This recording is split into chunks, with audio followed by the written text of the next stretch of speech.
it's this like restrictive thing where you're not allowed to talk about your temptation, so your temptation just grows and it breeds cheating. Like it asks you to cheat on your partner. The reason that I know so much about the sex industry is because of my mission statement. If you type in !mission statement, you'll see that it says seeking to provide content in a lewdly wholesome space that helps to improve physical and mental confidence while normalizing sexuality and fighting against the celebration of violence. So like a big part of that, hold on, let me just talk about this for a second. A big part of that is really understanding, like getting a holistic picture about sex and like sex work and like the sex industry and like all that sort of thing. And so, for instance, I don't watch porn anymore because I know how much the tube sites and the hub sites absolutely screwed over sex workers. So like now the new wave, yes, that's great. That's a great referral. Thank you, Rosie. Type in !woke and check out that video. The new wave that I guess I don't even have to give this talk because I've already given it. If you check out the Command Woke video, I talk about all this stuff. But just like a quick summary, the tube sites and the hub sites ruin sex work for like individuals, and now it's all about like the corporations. So yeah, please do check out Command Woke. It's a really important message, and it's something that like I think that I just want to give you like a takeaway. Like if it like the too long didn't read is stop watching porn on like Pornhub and RedTube and things like that. And instead go to like Twitter and start following actual sex workers and start like liking and retweeting their stuff on like a not safe for work Twitter. So that at the very least, you're giving them like boost on the social media algorithm. And if you really love a sex worker, like if you get a lot of fulfillment from a sex worker, pay them for their work. Because, gosh, it's so tough. Because a lot of people would consider paying a sex worker for their work to be cheating. But like if you're in a relationship, but on the other hand, like most people don't consider watching porn in a relationship cheating. And if you do, I think that you really need to evaluate your version of monogamy. I don't think that there's anything wrong with monogamy, but I think that if you're that jealous with your partner, you have some major control issues and some things you need to work out. And so paying sex workers is just like showing that you value them for like a service that they're providing, because money is a very like simple and like easy symbolic way to show appreciation for someone or something. So pay your sex workers. Yeah. Pay for porn, you animals. Yeah. So watch this video. It's please. Everyone here, please watch this video. Like if you're going to get a takeaway, the takeaway is please watch this video. It's very important. Does that include campsites? Yeah. Paying sex workers on campsites? I think absolutely. Now, I would say that like campsites take a big cut, and so like it's not always as great for the sex workers, but a lot of sex workers, like that's their chosen medium. Like they like being cam girls or boys or whoever. You know, cam insert pronoun here. And so like if you pay a girl, like a cam girl or whatever, then you are still supporting sex workers, which I think is really important and really valuable. Cam bears. Yeah. Anyway, so that's my TED Talk. My tech talk. Yeah. Okay. Yeah. So !woke. Please do watch that. Very, very important talk. Very important talk that more people need to be aware of. Devil's advocate, for those in a relationship, how would you differentiate paying a sex worker versus paying for their or someone else's OnlyFans? I wouldn't. So like if you pay to be part of someone's OnlyFans, basically what you're doing is it's like the same as like a Pornhub subscription, except that you're actually supporting the sex worker way more than if you just paid for like a Pornhub subscription. Like, I think that if your partner considers it cheating for you to pay for a Pornhub subscription, they need to evaluate their definition of monogamy. And similarly, if they think that paying for an OnlyFans is cheating, I think that they need to evaluate their definition of monogamy. Because really what you're doing is you are paying for a regular feed of porn. That's all you're doing. Now, if you're messaging this person and sexting with this person, that sort of thing, then we can talk about cheating. But if all you're doing is enjoying their content, I don't consider that cheating. OnlyFans is sex work, yeah. Thank you. I don't have a partner. I just had that thought. I often get devil's advocate comments in my head. I think someone watching but lurking or watching this VOD could have that question. Absolutely. Yeah, Xena. And I am very much like, I grew up in a like Jewish culture household. And so like discourse and like debate and like intelligent argument is something that I actually really enjoy. And so like when people have like people like you who like have like devil's advocate in their head oftentimes, I love having those points brought up because it gives a fuller picture of the thing that I'm talking about, something that I might not have addressed. So like, thank you for doing that. I appreciate it. Yeah. So like, please don't think of that as a bad thing. I think it's a great thing.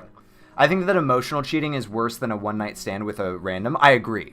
Like if somebody said to me, like, I slipped up and I accidentally, or not accidentally, but, you know, I slipped up and I kissed somebody, like, that would be a lot easier for me than finding out, like, I have been in basically, like, a committed relationship with this person without your knowledge for years, or, like, months, or, like, whatever, you know? That would be way, way harder, and I think most people would agree, honestly. As a person that has been cheated against, the scars that you inflict on your partner can still affect them many years down the line. I'm now, after 8 years, getting a grip on feelings. Yeah. And, okay, so this is an important concept. This is like a bigger concept than just cheating. So what Kirby is talking about, this is something that I learned. Hi, little Bigfoot. It's good to see you. This is something that I learned from Dr. K recently. So there's one of the things that I really like about Dr. K is that one of the things that he really wanted to do when he was learning about when he was learning to become a psychologist is he really wanted to incorporate sort of like traditional Indian like medicine and philosophies into his work, and he does it very successfully, and I think it's a really cool part of his work. And so there is a Sanskrit word called crap, my mind is blanking. Called a samskar. Okay, a samskar, and I'm probably slaughtering the pronunciation, forgive me. But the idea of a samskar is that it is an undigested ball of emotion. So a lot of times what happens to us is hard things happen to us. We go through like emotional hard times, and then because of the way that society is, I don't know if it's even the way that society is. I think that it's just the way that life is. The way that life is, not even society. Just the way that life is. There are often times where we don't get a chance to digest those emotions. We don't get a chance to process those emotions. And so what happens is they sort of stay with us. We sort of like swallow that undigested ball of emotion, and it just stays with us. And so then what happens is whenever events come up that like remind your brain of that, your brain like sends up signals that is like careful. Like we've seen this before, because that's really what your brain is fantastic at. Like the example that Dr. K always gives is he says, like, when you are out in a place that you've never been before and you find a toilet, how do you know how to use that toilet? And the reason why is because your brain sends a signal up that says, hey, this looks like a toilet. We know what to do with this thing. And the same thing happens with trauma. So for the samskar, what happens is like you see a situation that slightly resembles what you've been through before, and your brain sends up that signal and says, hey, we know what to do here. We learned this lesson. And it's a protective mechanism. And so what you have to do in order to get over that is to actually start to digest that ball of emotion. And this is like a bigger talk, but the way to start doing that, because basically you have to like metabolize that samskar, right? And the way to start doing that is to find a thread where you feel it, like talk about it. You know, like talk about it with someone. And talking about it isn't the only way, but it's a good example. Like talking about it with someone and finding a thread where you feel it when you talk about it, like when it where it hits emotionally, and just start pulling on it. And you'll see like things will just pop up right and left as you start talking about it more and more. And the more that you talk about it and the more that you sort of unravel that ball, the less it will affect you going down the road. So like you see this in like, this is why exposure therapy sometimes can work, is because basically what you're doing is like, this is another example that Dr. K gives. If you're walking down the street and you see, if you're, so he says like, I'll be like walking down the street with my daughter, right?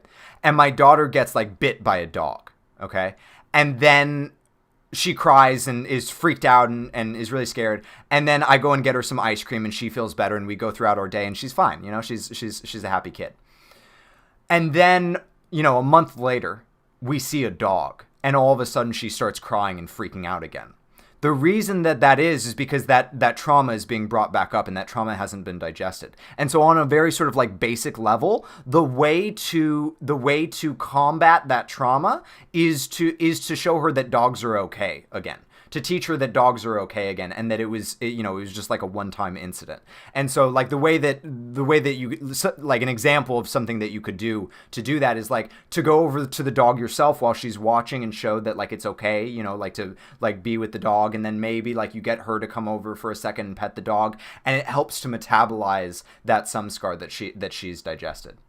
Guys at work have been cheating on their partners, and that triggered my ball of emotion. I started getting paranoid again. I tried to, I talked to Mel about it, and I said to myself, why the fork am I letting their crap relationship affect my great one? I feel like I digest it little bits at a time. Yes, absolutely. And that's a really important part to understand, is that it's not going to be, especially because from what you're talking about, Kirby, this is not a scar that has like, that's brand new. Like it's not a little scar. Like this is a big scar that has had years and years of development and like crap packed onto it, right? And so Yes, Louis C.K., Birdie, absolutely. That the little girl who got bit by a horse, she probably has some trauma about horses. Now, what I will say is in that Louis C.K. bit, they actually do a really good job of digesting the scar, because then they go and they learn about horses and learn, you know, like why the horse bit her and like all that sort of thing. And so that is another way to sort of digest that scar and sort of come to a greater understanding emotionally of like what happened. But Kirby, because this is like something that is like it's dense, right? Like it's had a lot of time to grow and develop. It's going to take a long time. You know, you're slowly going to unravel it, and be patient with yourself while you do that. Because if you start getting frustrated with yourself that it's not happening fast enough, you're actually going to slow down the process. You know what I mean? And by the way, I don't think that there's anything, even if you didn't have this scar, Kirby, I don't think that there's anything wrong with you getting upset for hearing about people cheating on their partners. I think that people cheating on their partners is like reprehensible. I think it's deplorable. I think that if you cheat on your partner, you should just forking break up, or forking have a conversation about why you feel that temptation, and talk about if open relationships are a thing that you're interested in. Like it's just crazy to me. The sort of like modern idea of monogamy is absolutely, it's outdated, and it's ridiculous to me. Because it's this like restrictive thing where you're not allowed to talk about your temptation, so your temptation just grows and it breeds cheating. Like it asks you to cheat on your partner. Whereas like if we would just fork and talk about it if we would just communicate with our partners and say like, hey, like I'm having some feelings and I want to talk to you about them, and our partner would be open to listening to that and not like freak out and like break up with you immediately, we would have such healthier relationships. I love this, what you're talking about. Thank you, Zena. I appreciate it. And regarding to cheating, I'm thinking that intention matters the most, especially with emotional cheating, but then it's trust. Do you trust your partner's intentions, or do you let insecurities overpower you? Just a debate point. Yeah, so like trusting your partner is a huge thing. And I feel like a lot of people, like I would say the majority of like modern relationships don't trust their partner. They say they do, but if they really trusted their partner, there wouldn't be all this crap about, like, I don't want you talking to other guys. Like, it's ridiculous. It's so clear that you don't trust your partner. And by the way, just so you know, keeping your partner on a tight leash like that is only going to make them want to cheat more. It's really, really important. And then like examining your own insecurities. Yeah, like I think that I addressed that in what I said accidentally. I didn't actually mean to. But yeah, like if you are keeping your partner on a leash, you need to ask why. The first question is it because I'm insecure? Is it because I'm not comfortable and I need to work on myself and talk to my partner about how I feel insecure about this? Because that's a perfectly legitimate thing to say. Saying like, hey, I feel really insecure when you're around this person. Not saying you shouldn't talk to this person anymore, but saying I personally am feeling insecure around this person. Then you can have a conversation about that. And that's a really healthy, beautiful conversation to have. And then the second question you need to ask is, no, I'm not insecure. I just legitimately don't trust my partner because of whatever reason, whether it's that they've like done it before or whatever. And again, like that is something that you need to work through with your partner. And if you find out that you can't trust your partner, that it's just like something that either you can't overcome or that they are simply not trustworthy, then break up with them. It's not worth it. You shouldn't be in that relationship. One of them is cheating on his wife with her sister. Yeah, it's disgusting. It's disgusting. And I bet, like, he's proud of it, too. Like, I bet he thinks it's funny. And Trauma, I Know Her covers it up with humor. Yeah, humor is a big coping mechanism.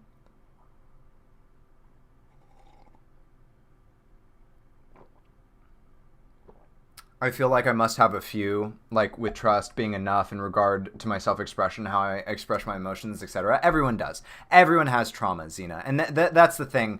I'm gonna give a tech talk about something that relates to this, and so I don't want to get too into it because I want to save it for the talk. But what I will say, Xena, is that I am starting to offer a service, and it is something that it's just like a way that I'm trying to provide value to my community, and it's called the Tentacle Tantra. And the idea of it is that I sit down with someone and we record a video. Like I sit down with someone in Discord and we record a video talking about just sort of like, you know, things that they're struggling with, questions that they may have. And if you would like to sign up for that, you can use this link. And it doesn't necessarily have to be, it doesn't necessarily have to be like my partner cheated on me or whatever. Like it could be something as simple as like, I want stream advice. I want to talk to you about stream advice. And we could do that. You're more than welcome to, like, if that's something that you're interested in, you could sign up for that. So I would love to see some people sign up for that. And then obviously, like, we are recording it and I am posting it to my YouTube. So it would need to be something that you were comfortable talking about publicly. But as long as that is the case, you know, like I would love to have these conversations with more people. The worst thing that it happened with my partner before Mel. Yeah, that is. God, like the exact situation? That's awful, dude. I'm so sorry. I've gotten used to the distancing with my male friends or almost barely talking while they're in relationships. Yeah. And like to me, because I've had those friendships with girls that when they get a boyfriend, they're like, I can't be friends with you anymore. And like, even though it hurt tremendously, like now looking back on it, I'm like, I dodged a bullet, because if I had gotten closer with those girls, and then that had happened, like that's not a friend that I want in my life. Somebody who like doesn't want to be friends because they're in a relationship and they can't control themselves, or like whatever philosophy they have. I don't know it doesn't even make sense to me. But whatever philosophy they have of why they can't be friends with people once once they're in a relationship, I'm just not interested in being in a friendship with someone like that.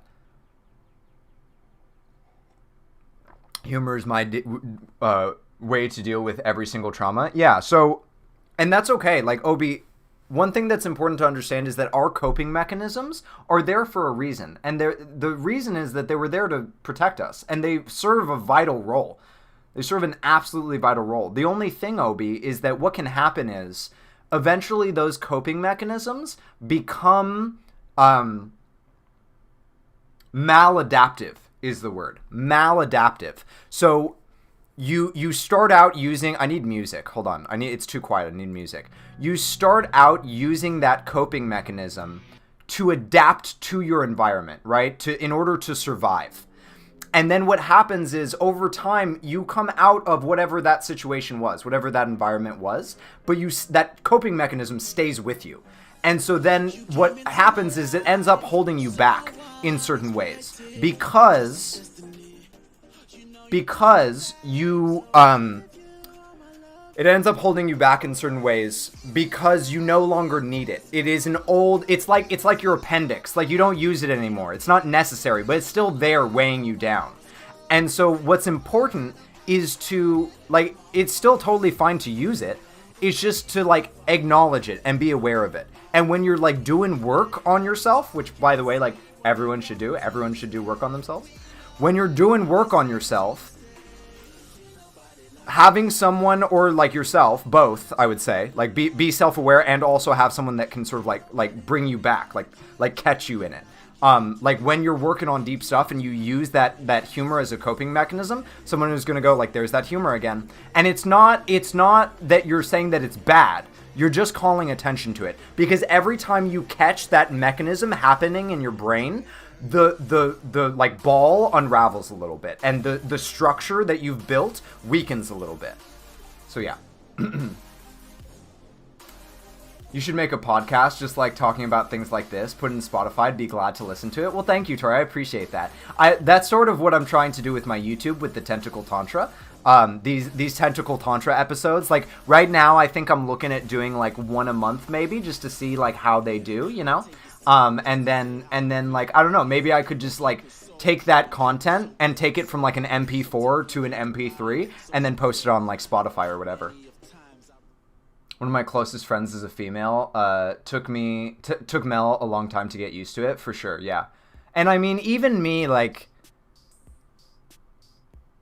I think that, okay, so for a long time, I argued with myself over the debate in When Harry Met Sally, when Harry says that men and women can't be friends without sex getting in the way.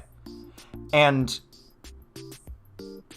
I think that what I've settled on is that it is true that sex will always be present between two people that are like, that are attracted to each other, you know, like two people that are, I don't know how to say this, because like if you're gay, like, you know, like you wouldn't be able to be friends with another man theoretically, or like whatever. This is really like a heterosexual problem. I feel like gay people don't have this problem. I've heard podcasts talk about this, where they talk about like, there aren't enough gay people for us to be all like possessive, like heckin' like heterosexual people are. We just don't have that. It's totally a heterosexual problem. And so like what I think that like the LGBT community has come to accept is that, yes, sex will be present, but that doesn't mean that you can't still be friends, and that like you can't control that impulse, you know? Like, because otherwise, if that weren't true, if you couldn't control your impulse, then every time you saw a girl walking down the street as a heterosexual male, you would have to go have sex with her. Like, it's just ridiculous. Like, just learn self-control. You know what I mean? And like learn to actually process and like work those things out with your partner. And stop heckin' suppressing them. Talk about them with your partner. They're still my friends, but less hug/affection, much shorter phone calls, etc. Yeah. Yeah, see, I would disagree with that. Why are you devaluing an important friendship in your life for your romantic partner? I don't think that's worth it, you know?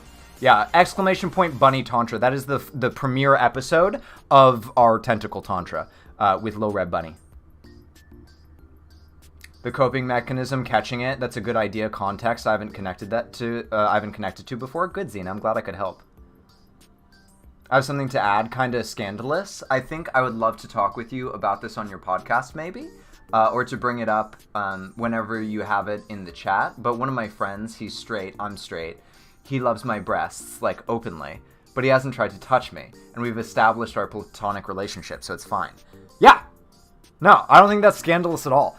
Acknowledging that you have great tits, I don't think that's scandalous at all. Like, I acknowledge, like, we have a channel in Discord called I Feel Beautiful, right? And so, like, people post sexy pics there sometimes, you know, with, like, yummy cleavage. And I say, like, dang, girl, like, your cleavage is looking on point.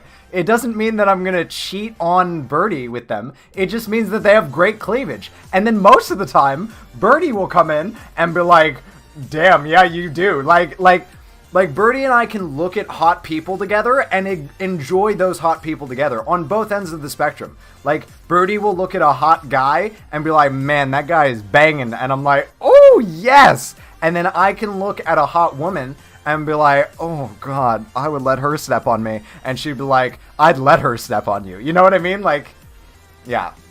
I think it's totally fine that your friend thinks that you have great tits because you probably do have great tits. Yeah, exactly, Xena. Yeah, it needs to be more of the norm. Exactly. Yeah. And I think that when you, like, I think that one of the ways that we can make this happen, you know, because, like, my goal in this stream is, 1, to provide value to y'all, and 2, to change the world. And I think that by providing value to y'all, I am changing the world. That's sort of my personal philosophy. And the cheesy phrase, you know, that everyone has heard, the, like, Gandhi phrase that is, be the change that you want to see in the world. There's a difference between understanding something sort of like philosophically and experiencing it, right? And so a lot of times what will happen is that we hear these, you know, cliche phrases all the time, and because we hear them all the time and we haven't really experienced them for ourselves, they're just cliche phrases. But what happens when you actually experience something is that cliche phrase becomes truth for you, your personal truth, right? And so I've had a very visceral experience of, like, when I, like, go out and I'm like, I want to change you, I want to change the world, I want to change things, it doesn't work as well as when I just exist within that change. And so what I would say, like, for this specific example, Xena, is, like, when you get into relationships, having open conversations about this, especially early on, like getting with people that are okay with this idea or are willing to work on this idea with you, rather than getting into, because I know people that are like, no, screw that. That is completely unacceptable, and I wouldn't be in a relationship with a person like that. Let's heckin' breed them out, okay? I know this is getting a little dark, a little like genocide-y, but just, like, breed them out of the tree, okay? We don't need more people like that. They're ruining society. They're ruining relationships. They're making relationships harder for everyone. Breed them out. Get with people who are more okay and open and healthy and are practicing healthy monogamy. Or not monogamy, whatever you want.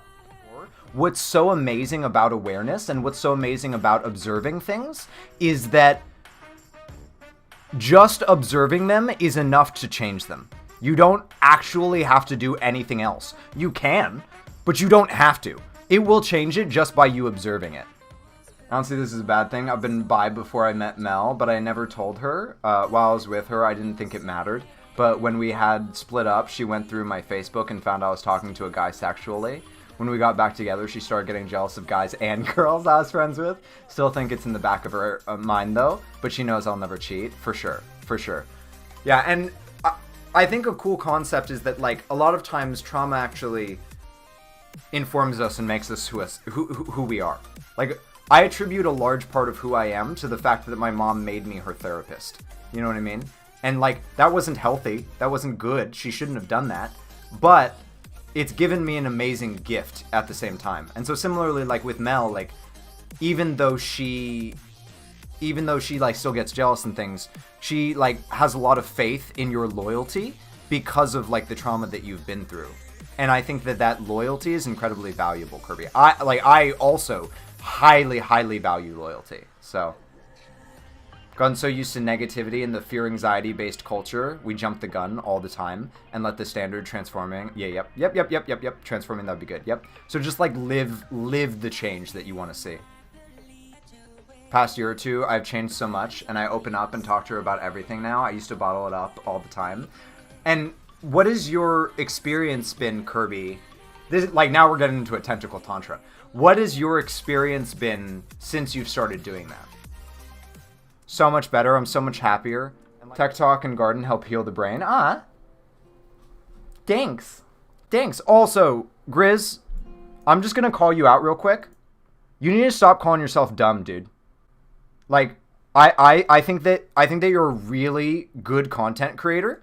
And I think that a lot of your ideas and like things that you do for your content creation are super smart.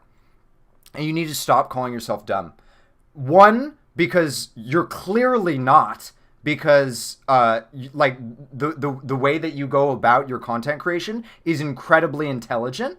And secondly, it's just not helping you. You know, like bashing yourself, even jokingly, is just gonna like further cement past insecurities.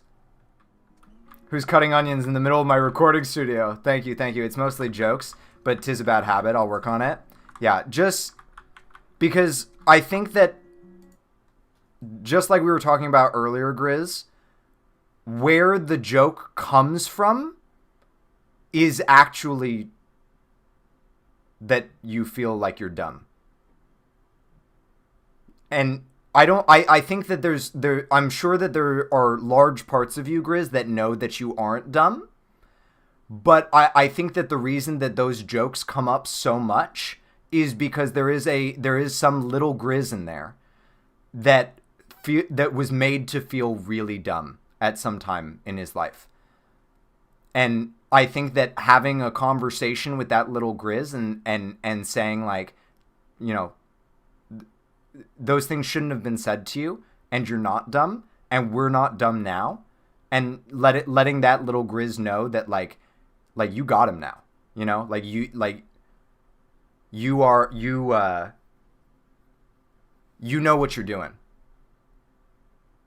I think it's gonna go a long way for you. 3, Kirby, I can't remember if I responded to you saying it's so much better and like I'm so much more loving. I'm so happy to hear that, dude. I definitely have, yeah, like noticed a difference, and it's really beautiful. It's really beautiful. Shoo! Laying into our Grizz hard here, Tag. It just like every time it came up on stream yesterday, I was like, oh, and so like when Grizz said it, I was like, oh, the opportunity, I gotta get it. At the end of that paragraph, it says, oh yeah, let me read the rest. I'm sorry, Kirby, I should have read the rest of it. So much better. I'm so much happier. And like you've seen on stream, I feel more open and loving. I let people in now. Watching you has helped me so much. Thank you so much, dude. I really appreciate that. Thanks for streaming Words of Wisdom. I just want to caveat that, like, I don't want to pretend like I know everything, or like I know better than other people. It's just that, like, I do a lot of like active work in this area, like a lot of active research. And so like, I always want this to come across as like me trying to provide value to you and not me being better in any way. I hope that, I hope that is what came across.